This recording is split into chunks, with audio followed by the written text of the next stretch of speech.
வணக்கம் தான். வணக்கம். நான் ஒரு அஸ்ட்ராலஜி தெரிஞ்சவரை அவங்கள்ட்ட நான் ஒரு கேள்வி கேட்கிறேன். என்னன்னா, இப்போ ஒருத்தர் கலையரசன் சொல்லிட்டு ஒருத்தர் ரொம்ப ஃபேமஸ் ஆயிட்டு வர்றாரு. அவர் தன்னைத்தானே அகோரின்னு சொல்லிக்கிறாரு. அவர் கெட்டப்போ அப்படிதான் இருக்கு. ஆனா என்னன்னு பாத்தீங்கன்னா, அவர் திருமணம் ஆயிடுச்சு. அவருக்கு ஒரு குழந்தை, 3 குழந்தை இருக்கு. இந்த மாதிரி இருந்துட்டு அகோரின்னு சொல்றாரு. பொதுவாக அந்த அகோரிகளை பாத்தீங்க அப்படின்னாலே திருமணம் செஞ்சிருக்க மாட்டாங்க, சிவன் பக்தனா இருப்பாங்க. இந்த மாதிரியே பார்த்துட்டு இப்படி ஒருத்தரை பாக்குறதுக்கு நமக்கு வித்தியாசமா இருக்கு. அவர் தான் பெருசா பேசுறாங்க.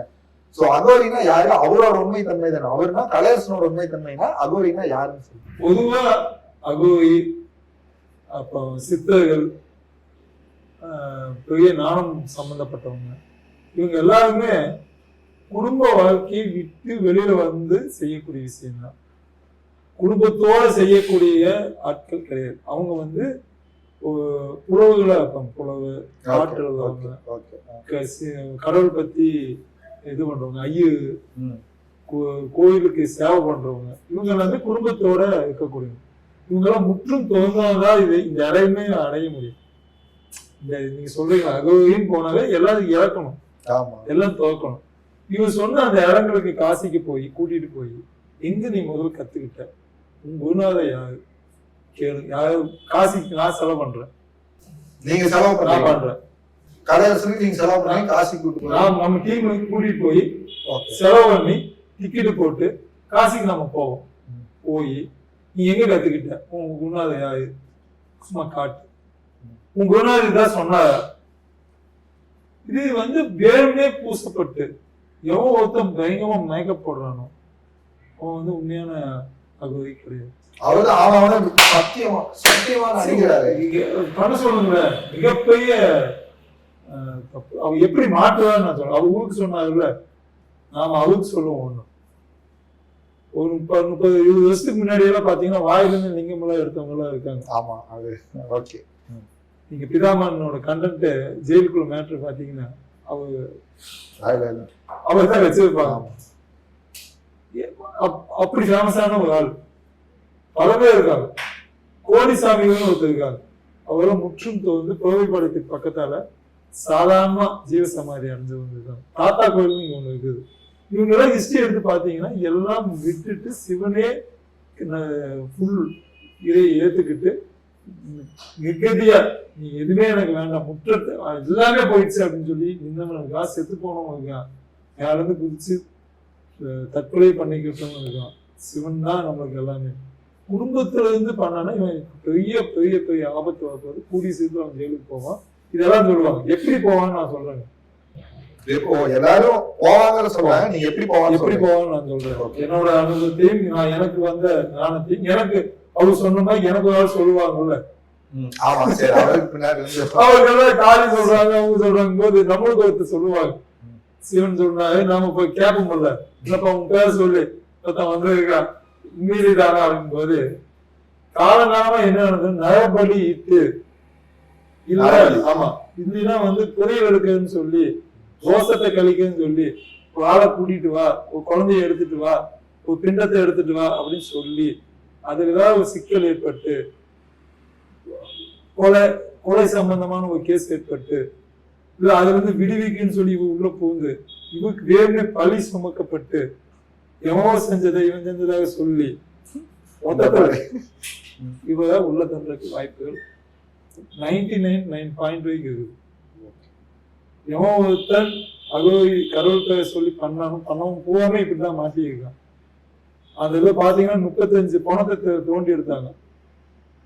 அவர் ஜெயிலுக்கு போனவங்க அவரு வந்து 35 பணம் 16 பணமும் 35 பணமும் எடுத்தாங்க. ஆசிரம பூவா பணமா இருந்தது. அவரோட மனைவியும் ஒரு இன்டர்வியூல சொல்றது என்னன்னா, என் கணவர் வந்து உண்மையதான் சொல்றாரு, அவரு கடவுள் தன்மையா அடைஞ்சிட்டாருங்கிறாங்க. அது மிகப்பெரிய தவறு. அப்படின்னா அவ எங்க தங்கி இருக்கணும்னா தனியா ஒரு கோயில், அங்கேயே வாழணும், அங்கேயே தங்க குடும்பத்துக்கு போயிடக்கூடாது, தன் மனைவின்னு சொல்லக்கூடாது. அது மிகப்பெரிய தோஷம். அவருக்கு மிகப்பெரிய தோஷம் வந்து எல்லாத்தோட சாவும் ஒண்ணு இருக்குது, எல்லாத்தோட சாவமும் மாட்டுது.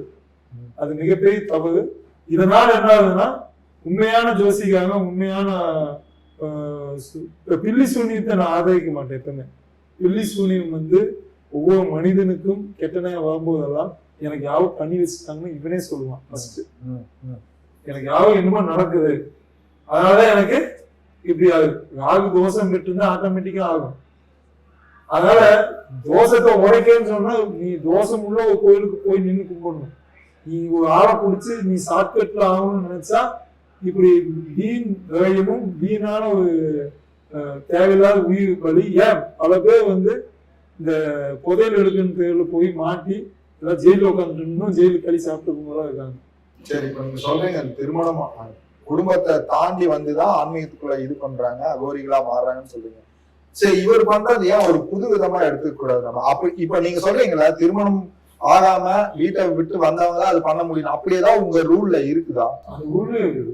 ஜோசியத்தையே வந்து பயங்கரமா இதே நான் இன்னும் கொஞ்சம் ஸ்ட்ராங்கா போறேன்னு வச்சுக்கோங்க, எனக்கு குடும்பமே இருக்கக்கூடாது.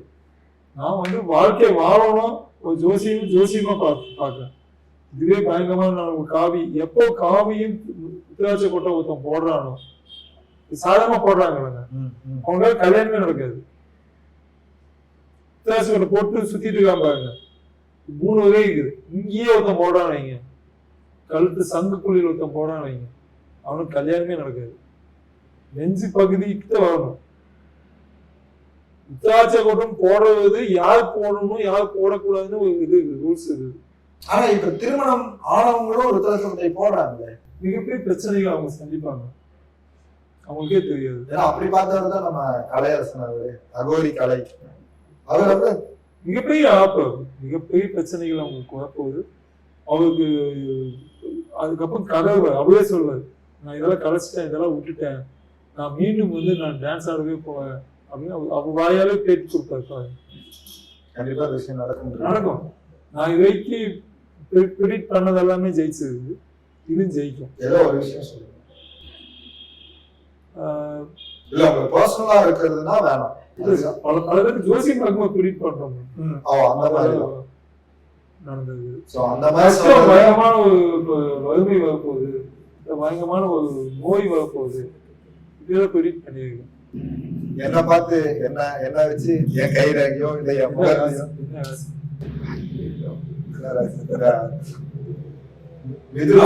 மிதுனம் கன்ஃபார்மா மிதுன ராசி, திருவாதிரை நட்சத்திரம், டேட் ஆஃப் பர்த்ல அதான் போதும். திருவாதிரை நட்சத்திரம் விசுவாசத்துக்கு பேர் போன அளவும், உண்மையாவே விசுவாசமா இருக்கக்கூடிய அளவும், எவ்வளவு பணம் கொடுத்தாலும் அந்த பணத்து மேல ஆசை இல்லாத அளவும், சங்கு கழுத்து நெஞ்செலும்பு இந்த பகுதியில ஏதாவது இடத்துல சோல்டர்ல மச்சம் இருக்கக்கூடிய ஆளாகும், ஆணுக்குள்ளே மச்சம் இருக்கக்கூடிய ஆளாகும் இருப்பாங்க. ஓகே, இருக்கும்னு நினைக்கிறேன். கண்டிப்பா நீங்க சொல்றீங்க, யார் இப்போதைக்கு சொன்னதுல நானும் பாக்கல, வேணா கட் பண்றீங்களா? நாங்க பாத்துறோம், ஷர்ட் எல்லாம் கழட்டணும், கொஞ்சம் கட் பண்ணுங்களா? நீங்க சொன்னது சரிதான், இந்த இடத்துல ஒரு மச்சம் இருக்கு, இப்பதான் பார்த்தேன். இந்த இடத்துல எனக்கு மச்சம் தெரியுது. ஆமா, நீங்களும் அதுல அதனால யாரா இருந்தாலும் இருக்கும், இல்லாம பின்னாடியே முன்னாடியே சைடு கண்டிப்பா இருக்கும். பாத்துட்டு ஆணுக்கு பகுதி மச்சம் இருக்குதா? இல்ல இல்லையா? இல்ல உண்மையாவே ஆமான்னு சொல்றது என்ன இருக்குது? எனக்கு எப்படி தெரியும்? நான் எப்படி பார்க்கவும் எனக்கு பார்த்து அடுத்து சில பேருக்கு தெரியுமில்ல, புரியுமில்ல. இல்ல பார்த்தவரி இல்ல, இருக்கலாம். இன்னொரு டைம் பல பேர் அப்பதான் நீங்க என்ன விருச்சி வைக்கணுமா இல்ல வந்து துலா வைக்கணுமா? அதான் இப்ப சொன்னேன், ராசி மிதுனம் திருவாதிரைட்டீங்க, லக்னம் தெரியாது. ஓகே, அடுத்த நம்ம இன்டர்வியூ சந்திப்போம்ல, சொல்லுவீங்கல்ல. எப்படி இவ்வளவு அழகா ப்ரெடிக்ட் பண்றீங்க? இல்ல நான் மச்சத்துல தான் ஃபேமஸ் ஆனேன். மச்சத்துல தான் ஃபேமஸ். மச்சக்காரரா நீங்க? மச்சக்காரர், மச்சத்தை சொல்லக்கூடியவன். ஒவ்வொரு ராசிக்கும் ஒரு அடையாளம் இருக்கு, குணங்கள் இருக்கு. நீங்க விசுவாசத்துக்கு போனாலும் நான் சொன்னேன், அதுல இருந்து நீங்க எல்லாம் அது பொதுவாக சொல்லக்கூடிய வார்த்தை கூட சொல்லலாம். அதுக்கு மேல ஒண்ணு சொல்லணும்னா மச்சத்தை சொல்லலாம். ஆமா, நானும் மச்சம் எதிர்பார்க்கல. விசுவாசத்துக்கு பேர் போனா சரி, ஓகே, யார் வேணா அடிச்சு சொல்லலாம், என்ன வேணா சொல்லலாம். மச்சம் ஏன் எனக்கு அது இங்க இருந்தா நீங்க பார்த்திருப்பீங்கன்னு நான் சொல்லலாம், ஆனா இங்க இல்ல. ஆனா இந்த இடத்துல மச்சம் இருக்கு. உங்களுக்கு அந்த இந்த நெக்ல இப்ப நான் காமிச்சேன்ல, அதுலயும் லைட்டா இருக்கு, ஆனா அதுல நல்ல டீட்டெயிலா இருக்கு. ஓகே, அது ரொம்ப சந்தோஷப்பட்டேன். நான் இது வரைக்கும் நான் தோத்தது கிடையாது. அப்படி தோத்தால் அந்த ஜாதகம் தப்புன்னு இருக்கும். கண்டிப்பா தப்பு, அடிச்சு சொல்லலாம். மச்சம் இல்லை அப்படின்னா அவங்க ஜாதகம் எதுலேயும் மிஸ்டேக் இருக்குது, டைமிங்ல மிஸ்டேக் இருக்குது, டேட்ல மிஸ்டேக் இருக்குது. அதை வச்சு நிறைய ஜாதகத்தை கண்டுபிடிச்சிருக்கு. சரி சரி, அதை வச்சுதான் சொல்றீங்க இந்த கலையரசன் அவரு கண்டிப்பா ஜெயிலுக்கு போப்பாரு. கண்டிப்பா நடக்கும். நான் பிறக்கும்போதே ஊமை, அப்ப திட்டுவாய், அப்ப வந்து அப்ப பேச ஆரம்பிச்சு. நான் ஒரு முழுமையான சிவபக்தன். எங்க அப்பா கற்றுக் கொடுத்ததே சிவனுக்கு தான் கற்றுக் கொடுத்தாரு. ஓகே. அதனால நம்மளுக்கும் ஒரு சில மனசுல படும் இல்லை, நல்லா வருவான்னு சொல்லும்போது அது நடக்கும்போது இதுவும் ஒரு இன்சிடென்ட் மட்டும் சொல்றேன். எங்க அம்மா வந்து பணத்தை ரொம்ப சேர்த்து வச்சுட்டே இருந்தாங்க. பேங்க் போடுவாங்க, பண்ணுவாங்க, கொஞ்சம் கொஞ்சமா இந்த நகையை அடமானம் வைப்பாங்க, எடுப்பாங்க. அன்னைக்கு அப்போலாம் நான் சொல்றேன் 95, 94 இந்த காலகட்டத்தில் நடந்தது. டெலிகிராம் வந்து தந்தியெல்லாம் வரும். அப்போ நான் சொல்றேன், ஸ்கூலுக்கு போகும்போது சொல்றேன், போய் நகையெல்லாம் வைக்க வேண்டாம், முடிஞ்ச அளவுக்கு டெலிகிராமே வரப்போகுது, மொப்பங்கப்பம் போனாலும் போயிடுவோம்னு சொல்லிட்டு நான் பாட்டு போயிட்டேன். உண்மையிலே நடந்தது. அங்க வருத்தப்பட சிரிச்சுட்டு இருக்கோம். அப்போ நான் மிகப்பெரிய சாக்கான அதுல யதார்த்தமா சொன்னது, திக்கி திக்கி சொல்லிட்டு போயிட்டேன் கோவத்துல. அதுக்கப்புறம் நிறைய இது மாதிரி நடந்தது. அதெல்லாம் சொல்ல முடியாத சில விஷயங்கள் இருக்கு. நானே ஒண்ணு சொல்லலாம்னு நினைச்சேன். இப்போ கலையரசன் சொல்ற மாதிரி நீங்களும் ஒரு சில விஷயத்த அடிச்சு விடுறீங்க, நீங்களும் போய் சொல்றீங்களோன்னு கேட்க வரும்போதே எனக்கு திரும்ப அந்த மச்சம் ஞாபகம் வந்துருச்சு, இல்லையே அப்படிங்கிற மாதிரி. நன்றி நன்றி. கலையரசன் மாதிரி ஆட்கள் உலகத்துல இருக்காங்க. நான் அதுவே நடிச்சேன், காசிக்கு போயிருக்கேன், ரிஷிகேஷ் போயிருக்கேன், கட்ராக் போயிருக்கேன், அதுக்கப்புறம் கங்கா ஸ்தலத்துக்கு போயிருக்கேன்.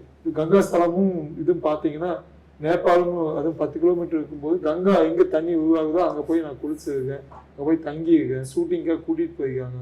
நானும் அகோவியாக நடிச்சிருக்கேன், அகோவியோட படுத்துருக்கு. அதனால என்னால் அது சொல்ல முடியுது. படுத்திருக்கேன், தூங்கியிருக்கேன். தெளிவா பதிவு பண்ணிடணும். ஆமா, ரொம்ப நன்றி. படுத்திருக்கேன் நான் என் சென்ஸ் நான் சொல்லிட்டேன், ஆனா ஒன்னா தூங்கியிருக்கோம். அது வந்து அதனால சொல்றேன், அது போய் உண்மையான அகோவியா தான் அவன் அப்படி பண்ண மாட்டான். ஓகே ஓகே ஓகே, நன்றி நன்றி.